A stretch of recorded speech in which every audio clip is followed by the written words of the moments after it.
poverty anywhere is danger to prosperity everywhere. Good afternoon everyone. Welcome to our project. We are from Government Degree College, Lakshadweep. In front of you all, I am Ushashree, pursuing BA second year, and my team includes Naina Oja, Altamash, Tabassum and Heba. We all have actively participated on the topic a project on government freebies, a path to prosperity or poverty. Okay, let's see.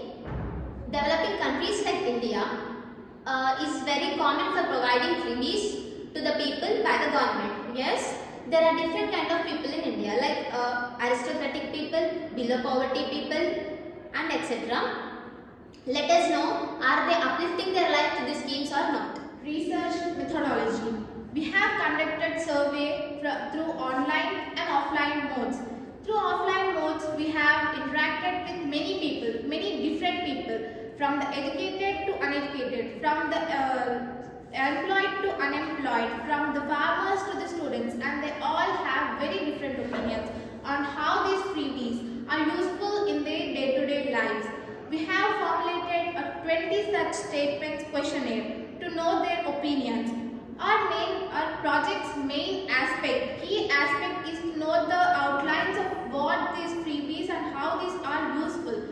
Many political parties, to win elections, they promise for such provisions of free electricity, free water, free transportation, etc. Free electricity being the most common one. The Telangana government have been implementing several schemes like Right to Bharosa, cylinders, providing currents to the people, Kalyan Lakshmi, Gruha Lakshmi, Gruha Jyoti, etc. So, are these schemes really necessary, or are they actually fiscal burden on the government? Okay, let us go back to Constitution of our country. So, in Article 21, right to life and personal liberty, this article directly proposes a right to shelter, food to the people. So it becomes the duty of the government to provide various subsidies and incentives to farmers, poor people, to uplift them. Okay, so other than this, Article 21A also directs the government for right to elementary education. So it becomes a direct responsibility on the government to uplift the people. Also, it provides farmer welfare.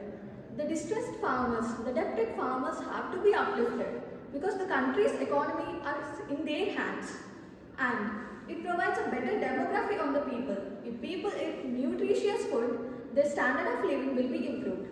Also, sustainable development goals like right health, right well-being of the people and gender equality. How gender equality?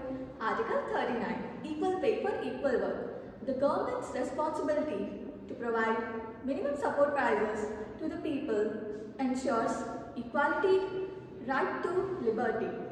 So, are these really being positive impacted or negative impacted? Let us Arguments in favor of freebies. Ensuring basics. The prime duty of the government is to ensure the basic needs of the people like food, water, electricity, etc. to uplift the marginalized people in the society. Helping the marginalized and unprivileged people in the society, government addresses the concerns of the people through freebies. Reviving the economy, government has the potential to boost the consumption and revive the economy through freebies, and to reduce the mitigation gap of income and to reduce the inequality. Government has taken some necessary freebies to reduce the inequality between the rich and poor through some taxation methods like progressive taxation method. Arguments against freebies. Physical deficit. Freebies accounts economically on burden to the people, which in turn leads to physical deficit. Are freebies actually free? No, they are not at all free. They are the burden to the taxpayers. Like they are paying like GST, VAT, IT and etc. We shouldn't forget that it also leads to the corruption. Challenges on unlimited provision of freebies.